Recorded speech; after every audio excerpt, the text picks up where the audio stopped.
Bismillahirrahmanirrahim. Assalamualaikum warahmatullahi wabarakatuh. Alhamdulillahirabbil alamin wa bihi nasta'in ala umuri dunya waddin. Assalatu wassalamu ala asrofil anbiya'i wal mursalin sayyidina Muhammadin wa ala alihi wa sahbihi ajma'in, amma ba'd. Sebelumnya perkenalkan kami dari kelompok 6 yang akan mempresentasikan mata kuliah filsafat kali ini tentang filsafat pendidikan perennialisme. Langsung saja untuk mengefektifkan waktu, marilah kita mulai acara ini. Dan materi ini akan disampaikan oleh teman-teman saya. Kepada para pemateri, saya persilahkan untuk menyampaikan materi. Yang pertama yaitu pengertian perennialisme. Perennialisme berasal dari kata dasar perennial, yang berarti abadi atau kekal, yang selalu ada tanpa akhir. Perennialisme memandang pola perkembangan kebudayaan sepanjang zaman merupakan sebagai pengulangan dari apa yang telah ada sebelumnya, sehingga perennialisme disebut juga sebagai tradisionalisme. Perennialisme dianggap sebagai suatu aliran yang ingin kembali atau mundur kepada nilai-nilai kebudayaan masa lampau. Yang selanjutnya yaitu tokoh aliran perennialisme. Menurut Anwar 2015, tokoh-tokoh aliran perennialisme yaitu yang pertama Plato. Plato dilahirkan di Athena pada tahun 427 sebelum Masehi dan meninggal pada tahun 347 sebelum Masehi dalam usia 80 tahun.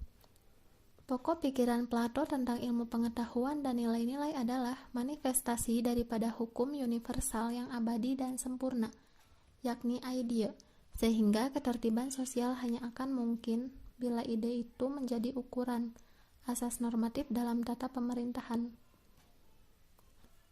Tujuan pendidikan adalah mengembangkan daya pikiran individu yang bermuara pada penemuan kebenaran, bukan keterampilan praktis. Menurut Plato, manusia secara kodrati memiliki 3 potensi, yaitu nafsu, kemauan, dan pikiran. Yang kedua yaitu Aristoteles. Aristoteles lahir di Stageira, suatu kota kecil di semenanjung Kalkidik, di Tracia atau Balka, pada tahun 384 sebelum Masehi, dan meninggal di Kalkis pada tahun 322 sebelum Masehi. Aristoteles menganggap pembinaan kebiasaan sebagai dasar, terutama dalam pembinaan kesadaran disiplin atau moral. Harus melalui proses permulaan dengan kebiasaan di waktu muda. Untuk mencapai tujuan pendidikan itu, maka aspek jasmani, emosi, dan intelek harus dikembangkan secara seimbang. Yang ketiga yaitu Thomas Aquinas.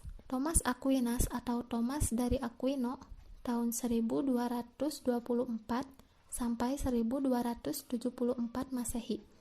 Lahir di Roccasecca dekat Naples, Italia. Seperti halnya Plato dan Aristoteles, tujuan pendidikan yang diinginkan oleh Thomas Aquinas adalah sebagai usaha mewujudkan kapasitas yang ada dalam individu agar menjadi aktualitas, aktif dan nyata. C. Tujuan aliran perennialisme. Aliran perennialisme merupakan paham filsafat pendidikan yang menempatkan nilai pada supremasi kebenaran tertinggi yang bersumber pada Tuhan.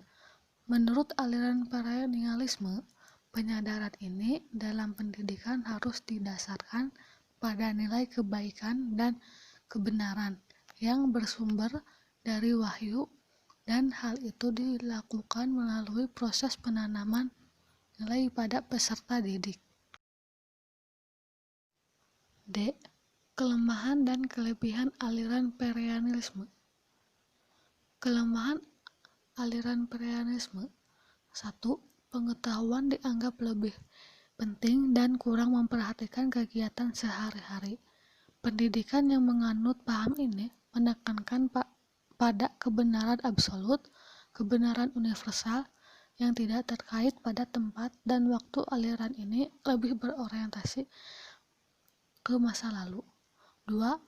Perennialis kurang menerima adanya perubahan-perubahan karena menurut mereka perubahan banyak menimbulkan kekacauan, ketidakpastian, dan ketidakteraturan, terutama dalam kehidupan moral, intelektual, dan sosiokultural. 3. Fokus perennialis mengenai kurikulum adalah pada disiplin-disiplin pengetahuan abadi. Hal ini akan berdampak pada kurangnya perhatian pada realitas peserta didik dan minat-minat siswa. 4. Mengabaikan kurikulum yang telah ditentukan yang menjadi tradisi sekolah, mengurangi bimbingan dan pengaruh guru. 5.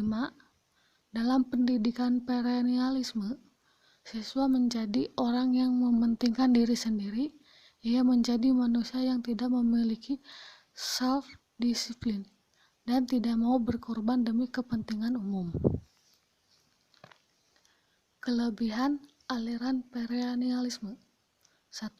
Perennialisme mengangkat kembali nilai-nilai atau prinsip-prinsip umum yang menjadi pandangan hidup yang kokoh pada zaman kuno dan abad pertengahan. 2. Kurikulum menekankan pada perkembangan intelektual siswa pada seni dan sains. 3.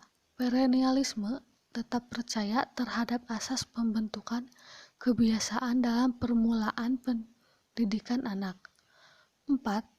Perennialisme memandang pendidikan sebagai jalan kembali atau proses mengembalikan keadaan manusia sekarang seperti dalam kebudayaan ideal. 5. Dalam pendidikan perennialisme, siswa diberikan kebebasan untuk mengembangkan bakat dan kemampuannya, dan siswa diberi kebebasan untuk mengemukakan pendapatnya. 6. Siswa belajar untuk mencari tahu sendiri jawaban dari masalah atau pertanyaan yang timbul di awal pembelajaran. 7. Membentuk output yang dihasilkan dari pendidikan di sekolah memiliki keahlian dan kecakapan yang langsung dapat diterapkan dalam kehidupan masyarakat. Hubungan perennialisme dengan pendidikan. Perennialisme memandang education as cultural regression, pendidikan sebagai jalan kembali atau proses mengembalikan keadaan manusia sekarang seperti dalam kebudayaan masa lampau yang dianggap sebagai kebudayaan yang ideal. Tugas pendidikan adalah memberikan pengetahuan tentang nilai-nilai kebenaran yang pasti, absolut, dan abadi yang terdapat dalam kebudayaan masa lampau yang dipandang kebudayaan ideal tersebut. F. Aliran dilihat dari segi guru, siswa, dan kurikulum. Yang pertama, hakikat guru. Tugas utama dalam pendidikan adalah guru-guru, di mana tugas pendidikanlah yang memberikan pendidikan dan pengajaran atau pengetahuan kepada anak didik. Yang kedua, hakikat siswa.